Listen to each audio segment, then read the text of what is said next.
Praise the lord. ప్రభు అయిన యేసుక్రీస్తు నామంలో మీ అందరికీ నూతన సంవత్సర శుభాకాంక్షలు తెలియజేస్తూ ఉన్నాను.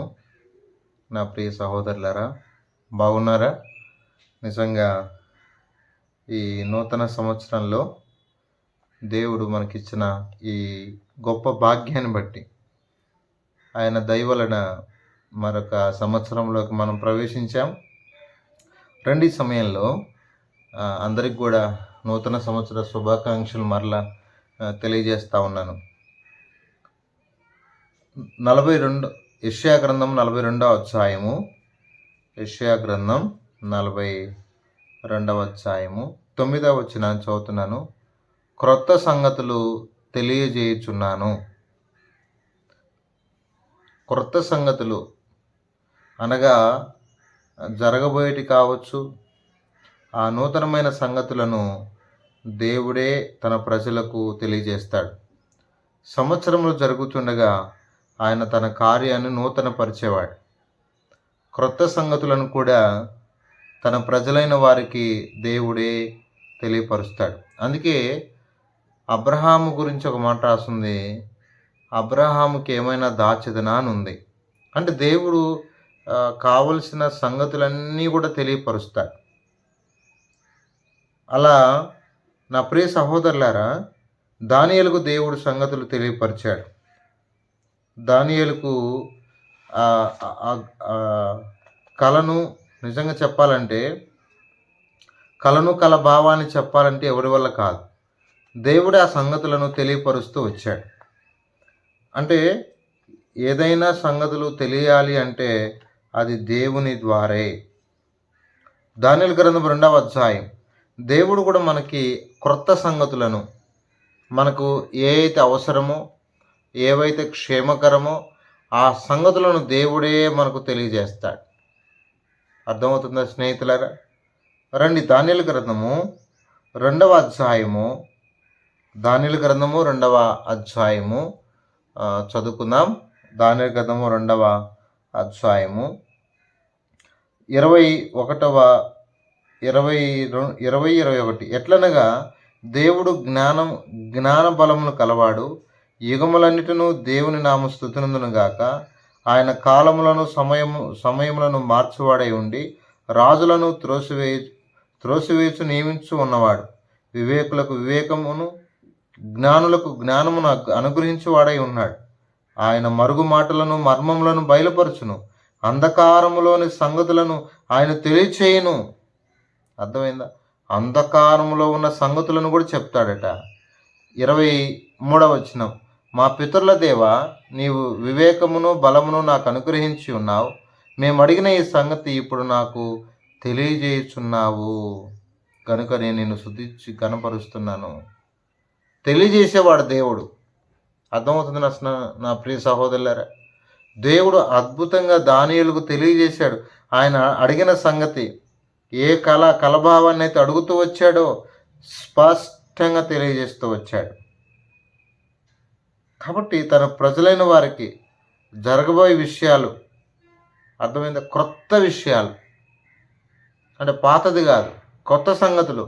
కాబట్టి ఇక్కడ మనం చదివిన భాగంలో ఉన్నటువంటి క్రొత్త విషయాలు ఏంటి?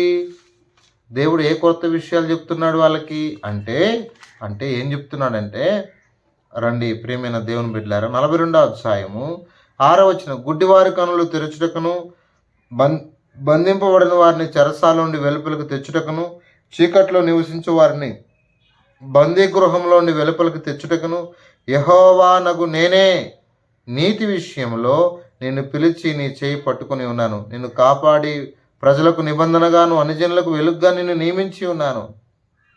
నా ప్రియ సహోదరులారా, అంటే అనేక మందిని దేవుడు విడిపించబోతున్నాడు.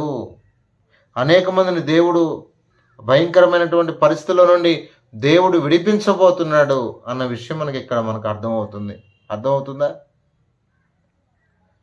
అనేకుల్ని కూడా, అవును, దేవుడే కార్యం చేసేవాడు. 16వ వచనంలో కూడా చూడండి, వారు ఎరుగని మార్గమున గుడ్డి వారిని తీసుకొని వచ్చేదను, వారి ఎరుగని త్రోవలో వారు నడిపింతును, వారి ఎదుట చీకటి వెలుగ్గాను వంకర త్రోవ చక్కగాను చేయుదును. నేను వారిని విడువక ఈ కార్యమును చేయుదును. దేవుడు విడిచిపెట్టేవాడు కాదు. అర్థమవుతుందా సహోదరులారా? దేవుడు విడిచిపెట్టేవాడు కాదు. విడవకుండా దేవుడు తన కార్యాన్ని చేసేవాడు. కాబట్టి ఈ నూతన సంవత్సరంలో మరి అనేక కొత్త విషయాలు, ఇంకా ఒకవేళ సేవకులైతే సేవ ఎలా చేయాలో భవిష్యత్ దినాల్లో, మరి ఒకవేళ ఏదన్నా పని చేసుకునే వాళ్ళైతే ముఖ్యంగా దేవుని రాకడను గూర్చిన విషయాలు, ఆయన రాకడికి ఎలా సిద్ధపడాలో ఆ విషయాలన్నీ కూడా దేవుడు చక్కగా మనకు తెలియపరుస్తాడు. అనేక క్రొత్త విషయాలు. నా ప్రియ సహోదరులారా, వారు అక్కడి నుంచి ఎలా బయటికి రావాలో ఆ విషయాలని దేవుడు ముందుగానే చెప్తున్నాడు. అది దానియేలుకు కావచ్చు, అర్థమైందా?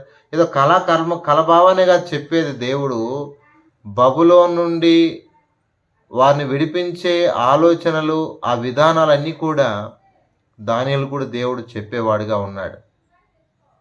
కాబట్టి నా జీవితంలో దేవుడే క్రొత్త విషయాలు తెలియపరుస్తాడు. అందుకే చెప్తున్నాడు యెషయా గ్రంథము 43వ అధ్యాయము, యెషయా గ్రంథము 43వ అధ్యాయము 18వ వచనం నుండి, మునుపటి వాటిని జ్ఞాపకం చేసుకొనకుడి, పూర్వకాలపు సంగతులు తలంచుకొనకుడి. ఇదిగో నేను ఒక నూతన క్రియ చేయుచున్నాను, ఇప్పుడే అది మొలచును, మీరు దాన్ని ఆలోచింపరా. నేను అరణ్యంలో త్రోవలు కలుగజేయుచున్నాను, ఎడారిలో నదులు పారజేయుచున్నాను.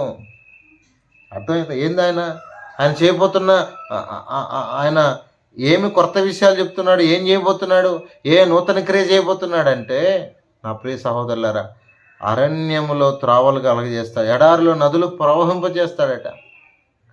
తన ప్రజలైన వారి ఎడల ఆయనకున్నటువంటి అత్యున్నతమైన ప్రేమ ఎంత గొప్ప చూడండి. ఆయన తన కార్యమును నూతన పరుస్తూ ఉన్నాడు. ఆయన నూతన క్రియ చేయడానికి ప్రారంభిస్తున్నాడు. పాతవి ఇక తలంచాల్సిన అవసరం లేదు. పాత జ్ఞాపకాలు, బబులోనులో పడిన కష్టాలు, అర్థమైందా? అక్కడ ఉన్నటువంటి పరిస్థితులు, ఇంకా మీరు బాధపడాల్సిన అవసరం లేదు. నేను మీకున్నాను చెప్తున్నాడు. నా ప్రియ సహోదరులారా, ఈరోజు అనేక క్రొత్త విషయాలు దేవుడే తెలియపరుస్తాడు. ఎందుకంటే వెనుక నుండి ఒక శబ్దం మన వెనుక వినపడుతూ ఉంటుంది. ఏమని? ఇదే త్రోవ, దీనిలో అనేక విషయాలు నేర్పిస్తాడు ఆయన మనకి. అనేక విషయాలు ఆయన మనకు బోధిస్తాడు. ఇదే త్రోవ, దీనిలో నడవండి అని చక్కగా మెల్లిగా మాట్లాడి మనకు చెప్తాడు. ప్రియమైన దేవుని బిడ్డలారా, అవునండి, దేవుని ఆసక్తి ఎంతో గొప్ప తెలుసా? యెషయా గ్రంథం 37వ అధ్యాయంలో దేవుడు తన ప్రజలలో ఆయన కలిగి ఉన్న ఉద్దేశం చూడండి. 32వ వచనం, శేషించు వారు యెరూషలేము నుండి బయలుదేరుదురు, తప్పించుకుని వారు సీయోను కొండల నుండి బయలుదేరుదురు, సైన్యములకు అధిపతి యెహోవా ఆసక్తి దీన్ని నెరవేర్చును. అంటే బబులోన్ అంటే అక్కడ జరుగుతున్న పరిస్థితులు, నా ప్రియ సహోదరులారా, యెరూషలేములో జరుగుతున్న పరిస్థితులను బట్టి వారు ఎంతో కృంగిపోయిన పరిస్థితుల్లో దేవుడు వారిని ఎంత ఆసక్తిగా కాపాడుతున్నాడు. దేవుడు మన ఎడల తనకున్న ఉద్దేశం ఎంత గొప్పది.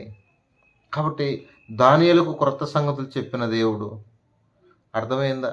యోసేపుకు క్రొత్త సంగతులు చెప్పిన దేవుడు, అలాగూ భవిష్యత్తును గూర్చిన విషయాలు, అనేక క్రొత్త విషయాలు ప్రభు తన ప్రజలైన వారికి తెలియపరుస్తాడు. అవును, తెలియపరచుకుని ఎలా ఉంటాడు? తప్పక తెలియపరుస్తాడు.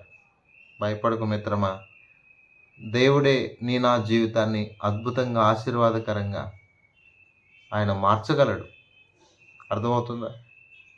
మరి నీకు ఎంతవరకు అర్థమైందో? మరి నూతన సంవత్సరంలోకి అడుగు పెట్టాం, మరి ఎన్నో చింతలు, ఎన్నో ఇబ్బందులు, అర్థమైందా? చింతపడద్దండి.